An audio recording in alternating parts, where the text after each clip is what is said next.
My fiancée was cheating with my brother for months. I found out right before our wedding and exposed him in front of both families using a slideshow during the reception. I walked out, started over, and never looked back. I never thought I'd be one of those people writing on Reddit about betrayal, drama, and heartbreak. But here I am, sitting alone in what used to be our shared apartment. Staring at the wedding invitations I never got to send out. My name's Ethan, 29, and up until a week ago, I thought my life was perfect. I thought I was about to marry the love of my life, Claire, and that my brother, Jake, was my best friend. I was wrong about both. Let me start from the beginning. Before everything fell apart, I met Claire 4 years ago in Austin, Texas. I just transferred there for work. A new start, new job, new everything. I wasn't really looking for love at that time. My last relationship had ended in a quiet, mutual breakup, and I was focused on settling in and building my career. But then I met her at a friend's barbecue. She was laughing, barefoot on the grass, holding a drink and arguing with someone about which version of The Office was better, US or UK. I joined in, we started talking, and before I knew it, the sun had gone down and everyone else had left. It was one of those effortless connections where conversation flows and time disappears. She worked as a nurse. She was kind, patient, and real, not the type to play games. Or so I thought. After that night, we were inseparable.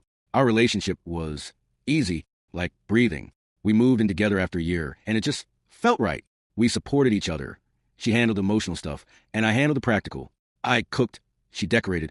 We built a home that felt alive. My friends loved her. My family adored her, especially my younger brother, Jake. Jake and I were always close. He was 2 years younger, funnier, more laid back, a natural people person. I was more the responsible older brother, the one who got things done. When I introduced Claire to my family, Jake immediately clicked with her. They'd joke, tease each other, and she'd tell me how funny and charming my brother was. I didn't think much of it. He was my brother after all. I trusted him. 2 years in, I knew she was the one. I planned the proposal for months. I took her to a small cabin by Lake Travis, a place we'd gone to on our first trip together. I had fairy lights strung across the trees, her favorite song playing softly in the background. When I got down on one knee, she cried and said yes immediately. That night felt like a dream. I remember thinking, this is it. I found my forever. I called Jake that same night to tell him. He was the first to know. He laughed and said, "About time, man. She's perfect for you." If only I knew then what that laugh really meant. The next year was a blur of excitement. Venues, guest lists, catering, tux fittings, all the usual chaos of wedding prep. Jake was my best man, of course. There was never a question about that. Claire and Jake got even closer during that time. They'd text about surprise party plans, decor ideas, and small things I wasn't supposed to know about. Sometimes she'd laugh at her phone, and when I asked what was funny, she'd say, "Just your brother being ridiculous." I didn't think twice. Why would I? It started small, things that didn't add up. One night, Claire came home late from a bridal meeting.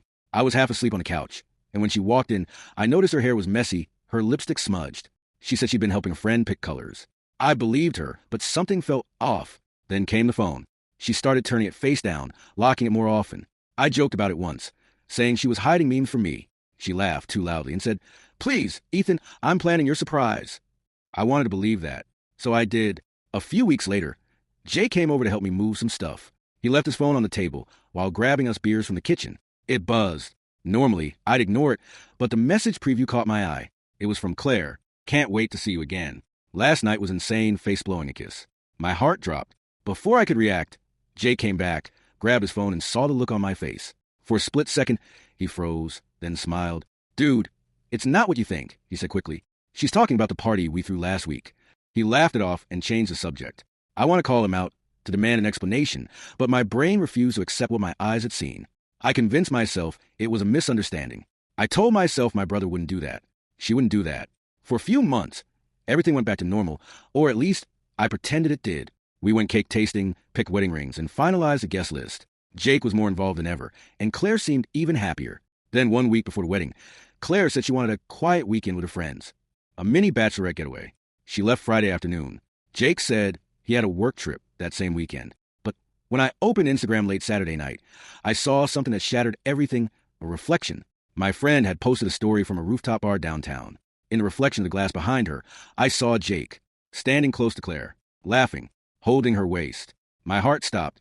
That night, when I saw Jake and Claire together in that reflection, something inside me snapped, not loudly, but quietly, like a rope giving way after too much strain. I didn't scream. I didn't cry. I just sat there, phone in hand, staring at that image like my brain couldn't process it. It was the way he was touching her. The familiar, intimate way that no friend touches someone. The way she leaned into him, laughing, completely unaware they were caught in the background of someone else's night. I replayed the story at least 50 times before it disappeared. Every detail burned itself into my memory. I didn't want to believe it. I wanted to find another explanation. Maybe it was old footage. Maybe it was a coincidence. Maybe I was paranoid. But deep down, I knew. Still, I decided not to confront them right away. Instead, I started paying attention, really paying attention, for the first time in months. Claire came home Sunday evening, smiling, glowing even. She said the trip was amazing, that she and the girls stayed up all night talking. I asked casually, "Who went with you?" She listed 3 names. Jake's wasn't one of them. My stomach turned. Then she hugged me and whispered, "Only 1 week left. Future husband." Over the next few days, I became a detective in my own life. I knew her phone password, not because I snooped, but because we'd always been open about everything. Or so I thought. Tuesday night, after she fell asleep, I checked her phone. My hands were shaking so badly I could barely type. There were dozens of messages from Jake. Some innocent, jokes, memes, wedding talk. But then I scrolled further. Jake, can't stop thinking about you last night.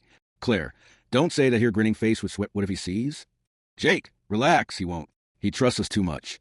Claire, that's what makes us so messed up and so hot. I dropped the phone. I couldn't breathe. I walked into the bathroom, looked at myself in the mirror, and felt like I was looking at a stranger. How long? How long had they been doing this behind my back? I didn't confront her that night. Or the next. I thought about it. God, I wanted to scream at her, to hit Jake, to burn everything down. But the more I thought, the clearer my head became. They'd taken so much from me already. My trust, my peace, my future. But they weren't going to take my dignity. No, I was going to give them the perfect wedding. Right up until the moment I destroyed it. I needed undeniable evidence, not just texts. Something that no one could deny. So I called a friend of mine, Luke, who works in tech security. I told him I suspected someone was cheating, and I needed help retrieving deleted files from a phone backup. He didn't ask questions, just did it. What he found made me physically sick. Photos, videos, her and Jake, together, in my apartment, in my car, even in the cabin where I proposed. It wasn't a one-time mistake. It had been going on for months, maybe longer. I saved everything, transferred it to a flash drive, and that's when I came up with a plan. The rehearsal dinner was Thursday. Both families, close friends, everyone who mattered, perfect audience. I prepared a short slideshow of our love story, pictures of us, happy moments, childhood photos, clips from our travels. Claire loved the idea, thought it would be so cute. She even helped me pick the opening song, Perfect by Ed Sheeran. The irony kills me now. But what she didn't know was that halfway through the slideshow, I replaced the final section with the truth. The photos, the text, the proof. I timed it perfectly. I'd stand up, thank everyone for coming, then play the surprise video, one last toast before the wedding, and I'd watch their perfect little secret crumble in front of everyone they'd lied to. The day before the rehearsal dinner, everything was a performance. She kissed me goodbye.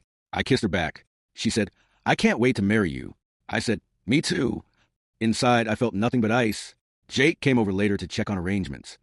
I forced myself to smile, to act normal, but every second of pretending was agony. I could smell her perfume on him. He stood in my living room, looking at me, his own brother, and said, "You're going to be so happy, man." I almost laughed. That night, I couldn't sleep. I lay awake thinking about all the years of trust, all the family dinners, all the shared memories that suddenly meant nothing. At around 3 a.m., Claire rolled over and murmured, "Tomorrow's the start of forever." I looked at her and thought, "You have no idea what's coming." I got up, walked into the living room, and checked the slideshow one last time. The music, the timing, the photos, all perfect. I added one final slide at the end. White background, black text. You both could have just told me. Then I saved it, turned off the computer, and went back to bed. Tomorrow would be the day everything came crashing down. The morning of the wedding was bright and peaceful, one of those blue sky days that feel like they were made for happiness. It should have been the happiest day of my life. Instead, it felt like the calm before a storm. Claire woke up early, humming as she got ready. She kissed me on the cheek, said, "Next time I see you, I'll be your wife." I smiled back. I'd practiced that smile in the mirror. It looked real enough. The venue was beautiful, an outdoor garden with white roses, string lights, soft music playing.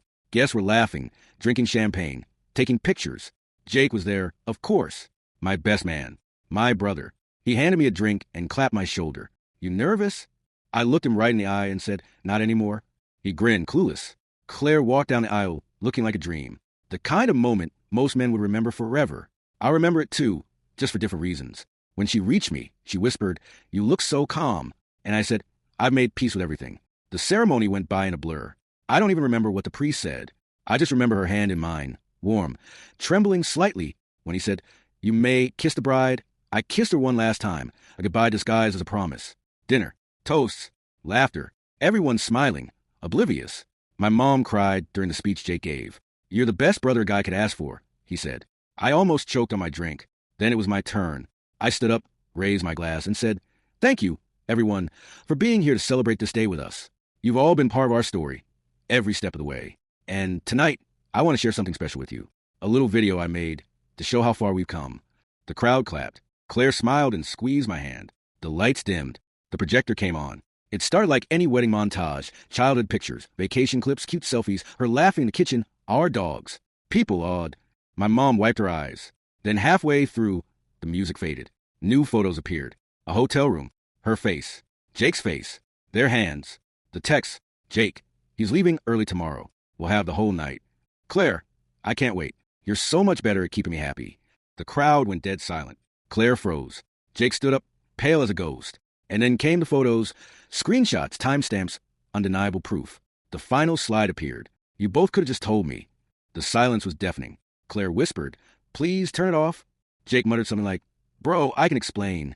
I cut him off. "Explain? Sure. You can start with a night in June, then August, then that weekend in the cabin. Should I go on?" People were whispering. My dad stood up. My mom looked like she was going to faint. I looked at Claire. "You could have told me. You could have just said you didn't want me, but you had to choose him." I turned to Jake. "My own brother. You destroyed your family for this. I hope she was worth it." Then I placed my ring on the table and walked out. I don't remember driving home.